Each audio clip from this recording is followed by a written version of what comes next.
From this lecture, I am going to start our new book, Analytic Geometry. This book is first of all related to conic section. तो conic section start करने से पहले conic section में होते क्या है, ellipse, hyperbola, parabola, ठीक है। तो ये डिस्कस करने से पहले अब मैं सबसे पहले तुम्हारे को करवा रही हूँ टॉपिक चेंज ऑफ ओरिजिन। देखो, जब हम ज्योमेट्री में चेंज ऑफ ओरिजिन करते हैं तो हम दो तरीके से चेंज ऑफ ओरिजिन कर सकते हैं। एक तो होता है शिफ्टिंग द ओरिजिन, एक होता है रोटेटिंग द ओरिजिन। तो यहाँ पे सबसे जो फर्स्ट टॉपिक है हमारा, वो हम करने लग रहे हैं shifting the origin. Shifting the origin में हमारे पास जो एक्स एक्सिस और वाई एक्सिस ओरिजिनली होते हैं, वो जिस भी तरीके से हम एक दूसरे के बिल्कुल हमें पता है एक्स एक्सिस और वाई एक्सिस एक दूसरे के साथ परपेंडिकुलर होते हैं। तो जो नया एक्सिस भी होगा वो भी एक्स एक्सिस और वाई एक्सिस के पैरेलल ही आएगा। जैसे अब मैंने ये ओ एक्स और ओ वाई, ये मेरा पुराना एक्सिस है, एक्स एक्सिस वाई एक्सिस, ठीक है। अब मैंने अपना ये वाला ओरिजिन यहाँ पे शिफ्ट करना है, क्योंकि मेरा पॉइंट है P यहाँ पे जो कि एक्स वाई है। अब मेरे को ये यहाँ पे काम करना बेकार लग रहा है कि इतने डिस्टेंस में मैं क्यों काम कर रही हूँ। सपोज मुझे डिस्कस करना है इंडिया को, तो मैं अमेरिका से बाउंड्री लेने की बजाय क्या कोशिश करूंगी कि पाकिस्तान वगैरह से आसपास से ही हम बाउंड्री कंसीडर करके चलें। तो जो बिल्कुल पास की नेबरहुड मैक्सिमम पॉसिबल होगी, 90% हम कोशिश करते हैं कि अगर मुझे ओरिजिन चेंज करना है तो मैं अपना ओरिजिन इस पॉइंट के आसपास लेके जा सकूं। इस वजह से मैंने ये इतना पोर्शन और इतना पोर्शन मैं हटाना चाहती हूँ और मैं अपना नया ओरिजिन यहाँ पे शिफ्ट करना चाहती हूँ। नए ओरिजिन को मैंने नाम दे दिया ओ डैश। इसी तरीके से एक्स डैश और वाई डैश मेरा न्यू एक्सिस है, ठीक है। तो अब जो ये मेरे पास एम पॉइंट है, ये ओ एम, ये ऑब्वियसली एक्स पॉइंट है, और ये पी एम जो पॉइंट है ये वाई है। पी से एम मैंने इसके ऊपर परपेंडिकुलर डाल दिया एक्स एक्सिस के ऊपर। तो ये मेरे पास इस तरीके से पॉइंट आए। अब मैंने क्या किया, शिफ्ट किया, तो मैंने कहा ओ डैश को मान लिया मैंने, ठीक है। ओ डैश को जब मैंने कंसीडर किया तो ओ डैश से भी एक इसके पैरेलल एक्स एक्सिस के पैरेलल एक स्ट्रेट लाइन डाल दी, एक वाई एक्सिस के पैरेलल एक स्ट्रेट लाइन ट्रेस कर दी। ऑब्वियसली ये दोनों फिर से 90 डिग्री के एंगल पे होंगे एक दूसरे के साथ। तो अब जो ये मेरे पास वैल्यू है, ये जो नया पॉइंट हम नए एक्सिस के हिसाब से जो अपना पॉइंट रिप्रेजेंट करेंगे, उसको हम रिप्रेजेंट करेंगे अब एक्स डैश वाई डैश।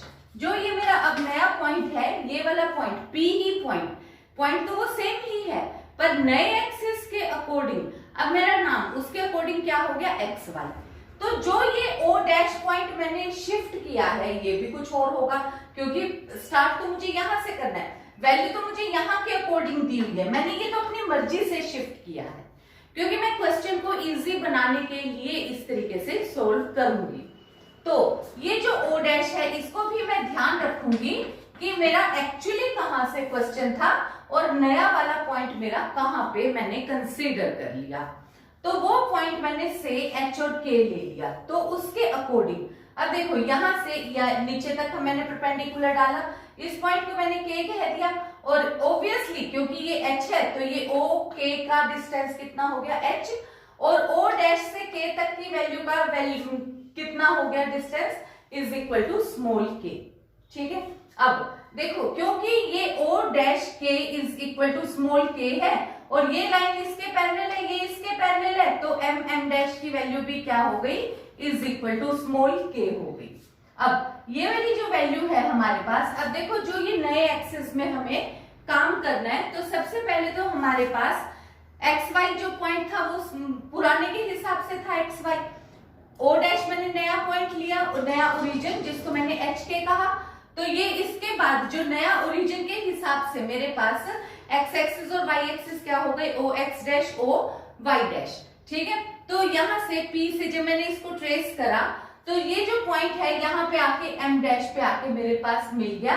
तो ये वाला जो डिस्टेंस है, अब देखो क्योंकि ये वाला पॉइंट को ही मैंने x डैश y डैश कहा है, तो अब ये वाली वैल्यू कितनी हो गई, ऑब्वियसली ये डिस्टेंस मेरे पास x डैश हो गया और ये डिस्टेंस मेरे पास y डैश हो गया, जबकि अब ये टोटल मेरे पास कितना था, ये x था।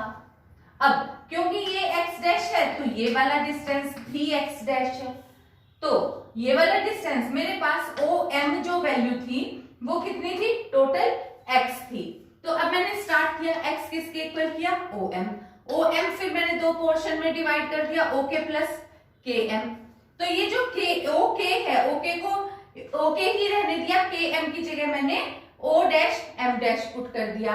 OM डैश मेरे पास क्या है, x डैश, यानी कि मैं पुराने वाले पॉइंट के अंदर, यानी कि x में गिवन होगा, x के अंदर मैं x dash plus h put कर दूंगी तो मेरा ये न्यू कोऑर्डिनेट x डैश में कन्वर्ट हो जाएगा।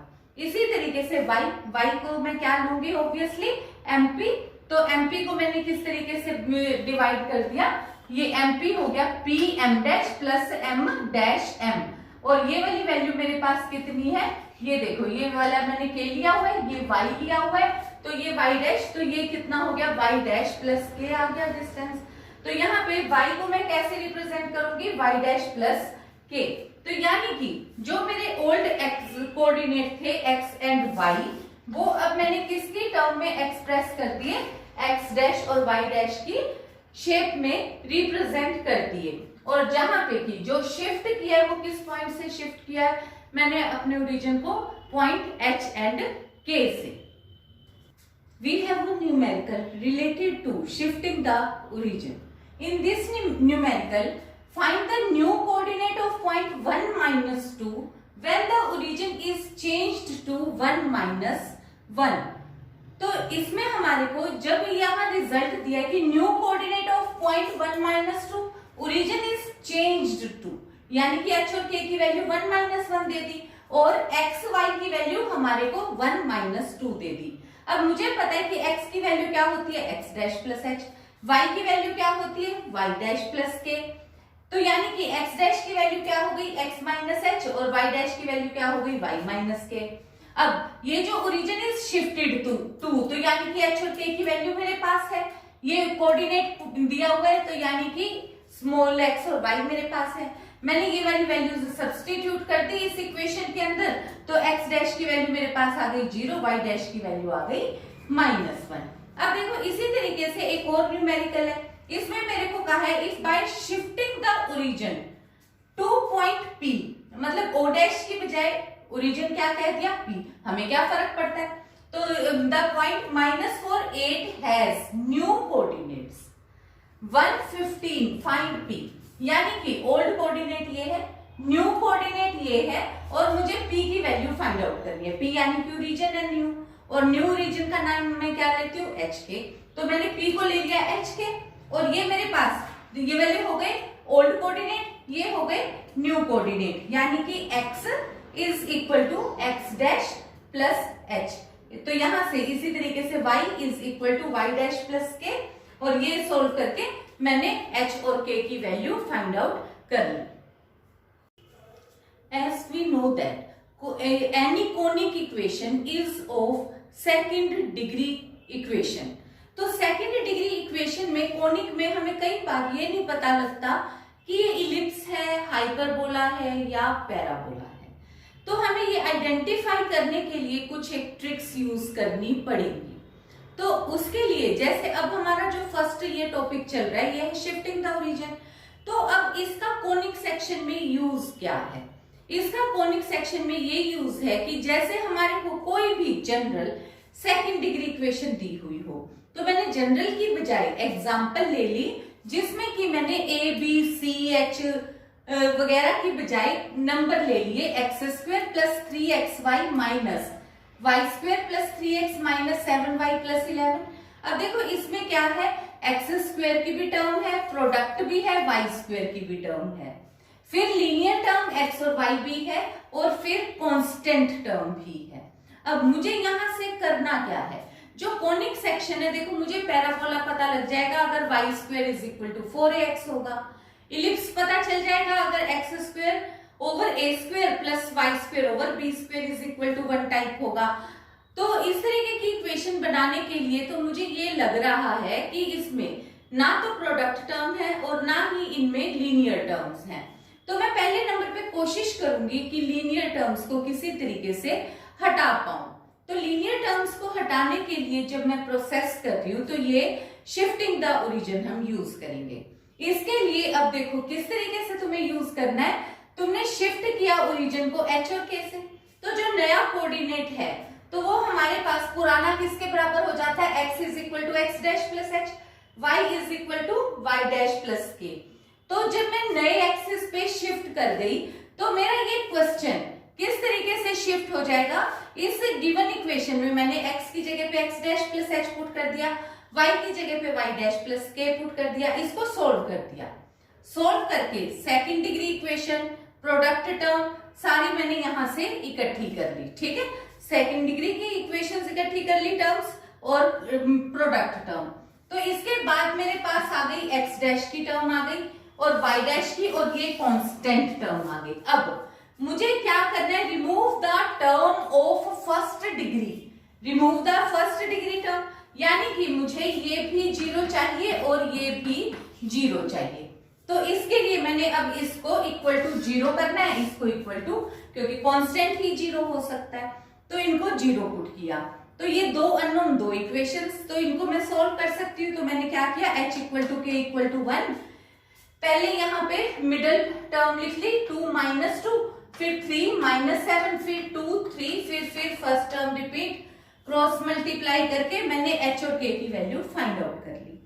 h और k की ये वैल्यू मैंने इस इक्वेशन में सब्स्टिट्यूट कर दी। तो ऑब्वियस है कि ये और ये टर्म तो मेरे पास जीरो बनेगी ही। तो उसके बाद मेरे पास कांस्टेंट में जब पुट किया तो ये टर्म आ गई। तो अब देखो, अब मेरे पास ये किस तरीके की एक इक्वेशन बन गई जिसमें मेरे पास प्रोडक्ट टर्म भी है और एक्स स्क्वायर की भी टर्म है, वाई स्क्वायर की भी है, पर linear term of x and y missing है। और फिर उसके बाद अब जो नया एक्सिस है उसके अकॉर्डिंग एक्स डैश और वाई डैश में आ गया। पर जब हम इक्वेशन लास्ट आंसर करते हैं तो फिर हम चेंज कर देते हैं एक्स डैश वाई डैश को एक्स वाई पे, और अपने पास ये इस तरीके की इक्वेशन आ जाएगी, x square plus 3xy minus y square plus ये जो constant is equal to zero. अब देखो इसमें तुम एक चीज और ऑब्जर्व करो कि जो ये पहली तीन टर्म्स हैं, नई इक्वेशन में भी यही पहली तीन टर्म्स हैं, और इससे रिलेटेड आर्टिकल्स हम आगे डिस्कस करेंगे। पर यहाँ हमने अभी शिफ्टिंग द ओरिजिन में क्या किया है, शिफ्टिंग द ओरिजिन में हमने नए एक्सिस को पुराने एक्सिस के पैरेलल शिफ्ट किया है, और इसका यूज क्या किया है, इसके यूज से हमने linear term of x y remove करी है। So this was all about this lecture. Thank you.